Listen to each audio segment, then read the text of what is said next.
Hello everyone! For our review this week, we're going to take a look at the last film directed by Alfred Hitchcock, 1976's Family Plot. A phony spiritualist and her taxi driver boyfriend run a racket in which they pretend to help superstitious old ladies communicate with the dead. When they agree to track down a rich elderly woman's missing nephew so she can name him her heir, it seems an easy enough way to earn $10,000, until the hunt begins to uncover secrets that someone is determined to keep buried. Those of you who've been following my Hitchcock reviews over the years know that I don't do them in chronological order. So while Family Plot was Hitchcock's final movie, it's not my last entry in this review series. I remember liking this one a lot when I was a kid, purely because I thought it was funny. I even considered it one of my favorite Hitchcock movies. This was around the same time that I counted The Trouble with Harry, another black comedy crime thriller, a favorite. Revisiting it years later, I still like it well enough, although I typically avoid things with paranormal subject matter, even when it's obviously fake. And also, wow, there is language and blasphemy and innuendo in this that sailed right over my little head. But I wouldn't put it in my top 10, and I don't think I would even put it in my top 25. Not that it's bad, but there are that many Hitchcock movies I would place above it. Family Plot was based on a novel, The Rainbird Pattern by Victor Canning, adapted for the screen by Ernest Lehman, who previously worked with Hitchcock on 1959's North by Northwest. Reportedly, Lehman's first draft maintained the same dark tone that the book had, where I guess everyone dies at the end, but Hitchcock made him change it. He wanted this to be a lighter, more comedic film, a palate cleanser perhaps after the depravity of 1972's Frenzy. What I liked about Family Plot as a kid, and what I still like, albeit in a more subdued way, is the humor. Hitchcock got what he wanted, and the movie is fun, especially when Barbara Harris and Bruce Dern are gracing the screen with their wacky antics. Blanche is a charming fraudster, who still insists sometimes that she's a genuine psychic.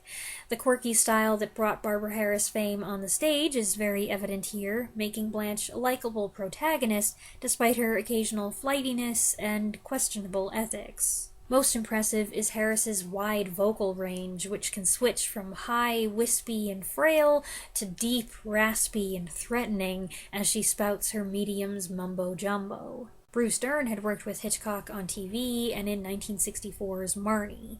He was creepy in that, as he was in many things during the 1960s, but here he was given an opportunity to play a comedic leading role, and he embraced it.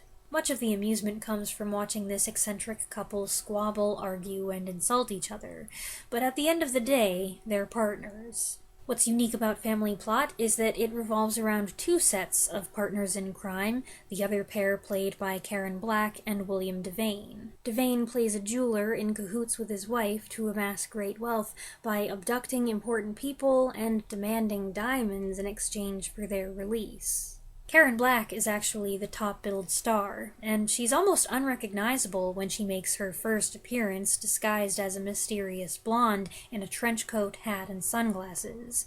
The look, reminiscent of Hitchcock's famous icy blondes, is so striking that even though this disguise doesn't appear much in the movie, it dominates the advertising. Then she removes the wig and you realize, oh, it was Karen Black all along. Her character is actually a sweet and soft-spoken accomplice, a stark contrast to William Devane's criminal mastermind. Dern and Devane seem to be in competition to see who can look smarmier, but while Dern escaped being a creep in this movie, Devane, cast against type, dials the creepiness up. And while his character is not as enthralling as some other Hitchcock villains, there is something dangerous about him, even when he's being affectionate or romantic with his wife, because criminal activity seems to be a turn-on. You get the sense that he's a live wire, and any second, if something goes wrong... William Devane was actually a late addition to the cast, replacing Roy Thinnis of The Invaders fame. Thinnis was promptly dispatched as soon as Devane became available, even though he had already filmed several scenes. It's interesting to note the parallels between the two couples. They both profit from trickery and deception, they both use disguises, they both prey on the wealthy, they're both motivated by greed, and the women are the frontmen while the men do the dirty work in the background.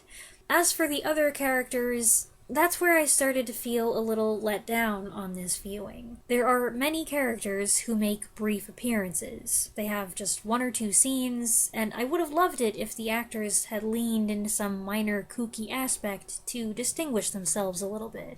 But that doesn't really happen. A few of the side characters are a little strange, but I feel there's untapped potential here. Most of them just aren't as colorful as you'd expect them to be. The only one I thought delivered was the exasperated kidnapping victim, Constantine, who gets in a few good lines during his debriefing. There are some other weaknesses that jumped out at me. The film's not particularly exciting to look at. The composite effects in the car scenes are rough. It seems overdramatic at times, though that may be intentional.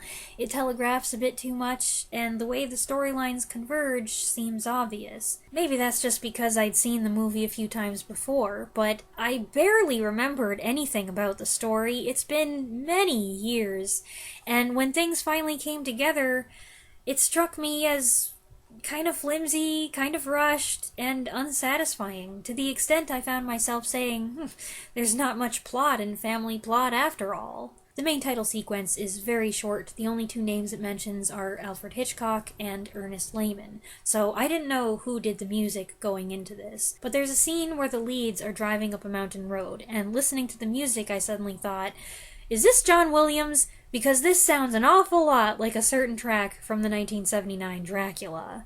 And I found out afterward, it is John Williams. Not one of his best scores. I think it's just too much music, too heavy on the harpsichord, and the heavenly voices in the opening are too loud. I wasn't paying close attention to what was being said because the music made it seem like a comedic bit instead of exposition. All this said, I still find parts of the movie entertaining. I like the montage where Blanche in her cozy cardigan does some of her own detective work, but she doesn't really have any experience with it. She doesn't have a smooth setup the way Dern does, and every time she's confronted with the wrong guy, she doesn't say anything. She just melts away. I like the scene with one of the kidnapped victims where everybody's all polite and courteous with each other. Reading material has been provided, and Fran cooks dinner, and upon being told that he's about to be released, the victim says, "I haven't finished my chicken yet." And the scene where the car has no brakes, well, I thought it was hilarious as a kid. It was my favorite part. His facial contortions and the way she freaks out made me chortle every time. I didn't have that same reaction on this viewing. Again, maybe it's because I've seen it before. I knew what was coming. Or maybe I'm just old and stuffy now. I was like, this is going on for too long. The physical comedy here is over the top. You already did the thing with the shoes. Okay, we get it. You know, usually when I review a childhood favorite, I'm excited to report that it's just as good as I remembered, or I appreciate it even more now. But in this case, I feel like, well, it's okay. It could have been better.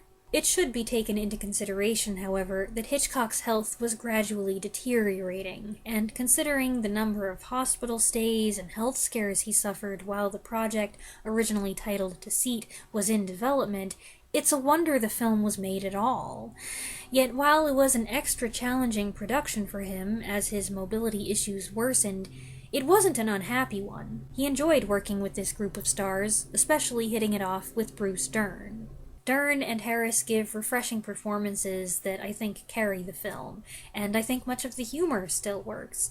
So, although my inclination is to lump Family Plot in with the other Hitchcock movies from this late period that are widely considered lackluster and disappointing, it is the most entertaining of that group, provided you're in the mood for something that doesn't take itself too seriously.